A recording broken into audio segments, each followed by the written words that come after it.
mu murenge wa Shyogwe ho mu karere ka Muhanga niho uyu mujura w'amatungo yavunaguriwe avunwa n'umusore w'umukaratika. Uti byagenze bite rero? Tera agatebe kawe mu minota mike cyane tubive imuzi n'umuzingo.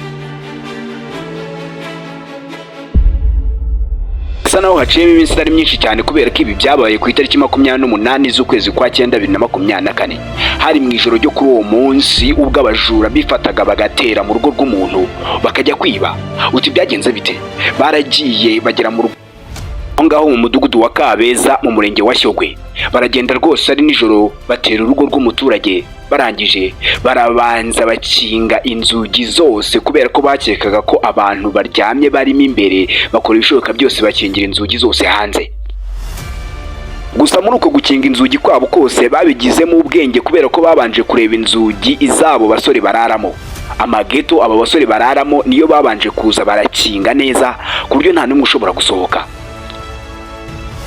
Ubwo baragiye begera ahantu haba inzu y'ihene, niba nahita ikiraro cy'ihene simbizi, maze batangirana no gucukura. Baracukura. Ubwo bari batangiye gutwara amatungo, umusore mukuru wo muri urwo rugo abarabumvishe, maze akora ku rugi ngo arebe uko yaza atabare cyangwa se arebe ibiri kuba, asanga bamukingiranye. Muri uko gusanga bamukingiranye ntago yatuje, yahise atekereza ko afite murumuna we wize bya karati, nawe aramuhamagara. Mu kumuhamagara aramubwira ati nyamara twatewe. Murumuna we nawe niko gukomanga ku rugi cyangwa se gukora ku rugi ngo arebe ko yasohoka, asanga bamukingiranye. Ariko nk'umukaratika nyine yahise akora ibishoboka byose, yica idirishya ahita arinyuramo. Ageze hanze uko byagenze, kigera aho ngaho amatungo asa n'aharara yasanze umwe muri abo bajura bamaze gucukura kandi yewe abundamye aho ngaho. Gusa ihene zigeze muri 2 zose zari zamaze kwibwa, zamaze kurenzwa. Ubwo ako kanya rero yahise atangira kurwana n'uwo ngo wahasanze. Barwanya intambara y'inkundura kugeza naho mukuru we nawe yashakoze ibishoboka byose kugira ngo ace mu idirishya ze gutabara. Muri uko kuza gutabara akimara kuhagera, wa mujura yahise amutemagura. Muri uko kumutemagura ibice by'umubiri byose nubwo atamwishe, ako kanya wa mukaratika nawe yahise amwaka umupanga byihuse, ahita atangira nawe gutemagura umujura. Aramutemagura koko umubiri wose, ahantu hose agenda atemagura.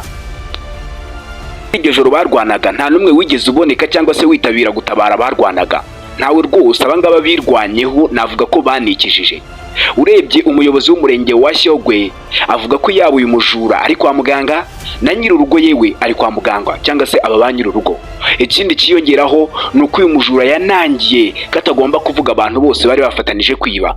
Icyaha yakisizeho wenyine yewe naho kwa muganga. Nyuma yo kurangiza kuvurwa azajya mu mategeko akurikiranwe, ariko n'ubu ntaravuga ngo ninde bafatanije kwiba.